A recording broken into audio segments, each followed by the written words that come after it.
Ya, assalamualaikum warahmatullahi wabarakatuh. Eh, kita akan meneruskan mata kuliah yang kemarin dari agroklimatologi. Itu hari ini kita akan membahas tentang kepentingan agroklimatologi serta manfaatnya. Jadi cuaca iklim menentukan pertumbuhan, perkembangan, produksi tanaman, panen dan pasca panen.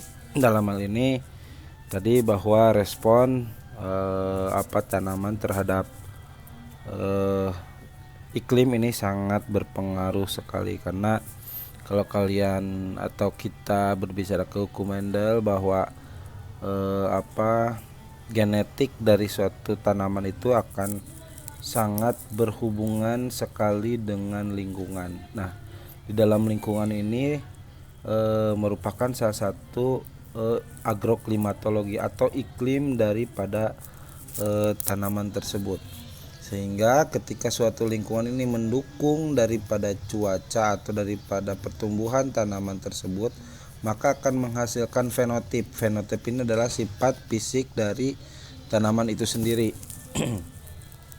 Kalau misalnya sifat fisik ini sangat mendukung, lingkungan ini sangat mendukung, maka sifat fisik daripada tanaman ini akan muncul. Contohnya adalah padi pandan wangi. Padi pandan wangi itu kalau misalnya di luar dari 7 kecamatan di Cianjur, dia akan tetap tumbuh, namun dia tidak akan seharum atau seenak di 7 kecamatan. Itu menandakan bahwa lingkungan, baik itu iklim, cuaca dan juga tanah dan sebagainya, itu mendukung daripada proses pertumbuhan dan perkembangan produksi tanaman. Tentunya juga akan hasilnya yaitu panen dan pasca panen. Terus manusia belum dapat melakukan modifikasi iklim dalam skala makro. Maksud di sini adalah untuk skala mikro di greenhouse itu masih bisa. Walaupun hari ini dalam dunia perpolitikannya ini, kalau kita ada Hein yang dia itu bisa mengatur cuaca, namun ini masih diragukan. Nah, nanti kita lihat saja perkembangan teknologi pada saat hari ini. Selanjutnya adalah manfaat perencanaan atau pengembangan pertanian, intensifikasi dan atau ekstensifikasi di suatu wilayah iklim.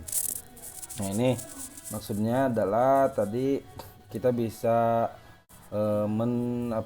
meng-highlight atau tadi meramalkan bahwa di suatu daerah ini akan ada meramal cuaca yang nantinya akan terjadi di suatu daerah. Terus sebagai dasar strategi penyusunan rencana kebijakan pengelolaan unsur usaha tani. Nah, tentunya tadi pertanian ini sangat berpengaruh terhadap usaha tani atau tadi budidaya pertanian tersebut. Ini adalah hubungan antara cuaca dan makhluk hidup di sekitarnya. Nah, ini tadi yang saya katakan bahwa ya tadi bahwa eh, apa iklim ini sangat berpengaruh terhadap makhluk hidup, bahwa tadi eh, dalam hukum Mendel ya, tadi genetik, jadi suatu genetik tanaman ini akan terlihat tumbuh, akan terlihat fisiknya atau fenotipnya atau bentuk fisiknya ini jika cuaca iklim atau lingkungan ini mendukung, sangat-sangat mendukung. Nah, sehingga tadi proses pertumbuhan dan perkembangan ini akan meningkat.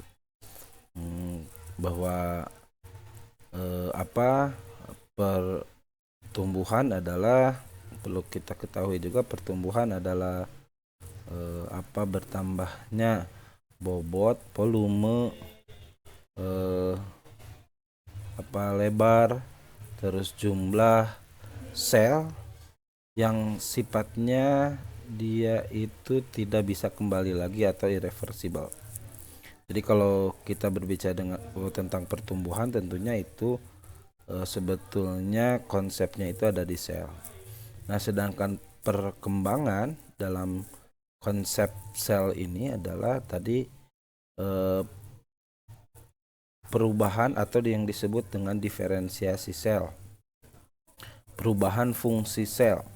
Nah, ini perubahan fungsi sel ini dari sekumpulan sel membentuk jaringan, sekumpulan jaringan membentuk organ, dan sekumpulan organ membentuk sistem organ, dan sistem organ ini membentuk individu. Nah, ini perlu adanya lingkungan yang sangat mendukung. Tentunya tadi kalau kita ini bahas dari minggu kemarin bahwa terdapat cahaya dalam satu iklim itu, kelembaban, tadi curah hujan, terus suhu, terus dan sebagainya. Adapun yang lain pendukungnya adalah tadi makanan, atau kalau di tumbuhan berarti otomatis unsur hara gitu ya. Dan unsur hara itu tentunya ada mikroorganisme. Mikroorganisme itu pun didukung oleh iklim gitu ya. Karena bahwasanya kita memakan sayuran itu adalah hasil karya unsur hara yang yang merubah dari organik menjadi anorganik sehingga dapat diserap oleh tanaman. Begitupun ternak. Ternak ini adalah tadi ternak ini adalah tadi hasil daripada tumbuhnya pertumbuhan yang dia memakan tumbuhan. Jadi saling ketergantungan satu sama lain. Dan tentunya manusia menjadi rantai makanan tertinggi, dia bisa semuanya, mencakup semuanya, sehingga tadi ini menjadi rantai makanan tertinggi. Dan kita tentunya hidup di tanah, dan tanah ini adalah salah satu tempat yang memang mendukung termasuk ke dalam suatu lingkungan, baik itu tadi mikroorganisme, tanaman, manusia, dan ternak. Sehingga muncullah produksi pertanian jumlah dan mutu. Intinya jumlahnya banyak dan kualitasnya juga banyak. Kenapa ini ada garis bahwa peternakan ini diambil adalah kotoran hewannya. Nah, ini kotoran hewannya, lalu sebetulnya ini ada hubungannya juga dengan tanah ya. Karena tadi mikroorganisme ada di tanah.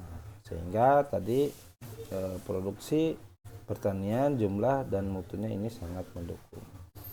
Nah, selain itu tadi tanaman pun ini dalam hubungannya dengan cuaca iklim tadi kemarin, malah minggu kemarin kita sudah lakukan bahwa tanaman berfotosintesis tadi, tanah mendukung, peternakan dan manusia ini menjadi real manajemen daripada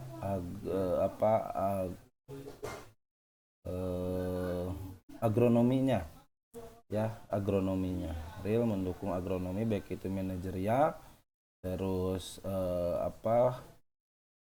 budidayanya dari hulu ke hilir, baik itu agribisnisnya dari hulu ke hilir, sehingga tadi produksi pertanian jumlah dan mutunya sangat terpenuhi dan sebagainya.